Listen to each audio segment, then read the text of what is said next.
कैसे बनाई है ये गोभी, आप भी खा के देखिए, आपको भी पता लगेगा कि मैंने कैसे बनाई ये गोभी। चट चट के खाएंगे गोभी। अस्सलाम वालेकुम व्यूअर्स, कैसे हैं आप? मैं भी अल्हम्दुलिल्लाह ठीक हूँ। आज बना रही हूँ मैं साबूदाने का हलवा। मैंने 1 कप साबूदाना लिया है और 2-3 कप मैंने पानी के लेके उसे बॉयल किया है।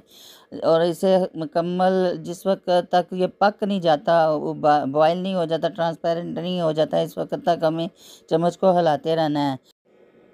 अब मैं इसे पानी से निकाल लूँगी। पानी से निकाल लिया तो अब मैंने थोड़े से ड्राई फ्रूट को रोस्ट किया है। रोस्ट करके अब मैं इसमें फिर वापस से साबूदाना डाल दिया है और डाल के इसे अच्छी तरह मिक्स करना है। मिक्स करते रहना है, चम्मच को हिलाते रहना है, 1 मिनट के लिए भी नहीं रुकना क्योंकि ये नीचे लगने लग जाता है। तो बी केयरफुल आपने इसे ज़रूर इस तरह करना है।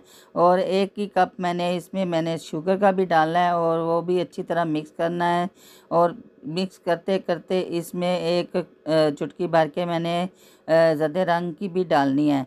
तो जब तक ये सारा मिक्स नहीं हो जाता तब तक हमें इसे पकाते रहना है और अच्छी तरह पकाना है जब तक ये घी ना छोड़ दे। अब ये मुकम्मल हो गया है, अब ये खाने के लायक हो गया है, तो इसलिए अब हम खाते हैं।